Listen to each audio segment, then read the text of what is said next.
சுமார் 600 கோடி ரூபாய் மோசடி செய்ததாக கைது செய்யப்பட்டுள்ள கும்பகோணத்தைச் சேர்ந்த ஹெலிகாப்டர் பிரதர்ஸ் எங்களுக்கு 7.5 சனி நடக்கிறதுனால தான் இப்படி கைது செய்யப்பட்டிருக்கிறோம்னு சொல்லி போலீசாரையே அதிர்ச்சிக்குள்ளாக்கி இருக்காங்க. பாரதிய ஜனதா கட்சியில முக்கிய பொறுப்புல இருக்கிற ஹெலிகாப்டர் பிரதர்ஸ் கும்பகோணத்துல பிரபல பைனான்ஸ் கம்பெனி ஒண்ணு நடத்தி வராங்க.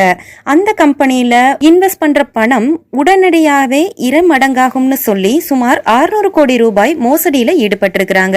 தலைமறைவாக இருந்த இந்த சகோதரர்கள் சமீபத்துல கைது செய்யப்பட்டாங்க. அவங்க வீட்ல இருந்து சுமார் 12 சொகுசு கார்கள் பறிமுதல் செய்யப்பட்டது. மேலும் அவரோட நிதி நிறுவனத்துல பணிபுரிந்த பணியாளர்களையும் போலீசார் கைது செய்தாங்க. புதுக்கோட்டை மாவட்டம் பொன்னமராவதி அருகே வக்கீல் ஒருவரோட பண்ண வீட்ல பதுங்கி இருந்த ஹெலிகாப்டர் சகோதரர்களை திருவிடைமதுரூர் டிஎஸ்பி அசோகன் தலைமையிலான தனிப்படை கைது செய்து நீதிபதி வீட்டில் ஆஜர்படுத்தினாங்க.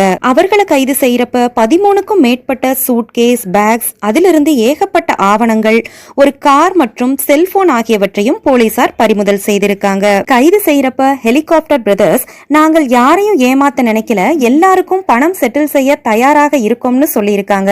அப்புறம் ஏன் ஓடி ஒளிஞ்சீங்கன்னு கேட்டதுக்கு நண்பர்கள் சிலர் போலீஸ் கைது செய்வதற்கு முன்னாடியே முன்ஜாமீன் வாங்கிடலாம்னு யோசனை சொன்னாங்க.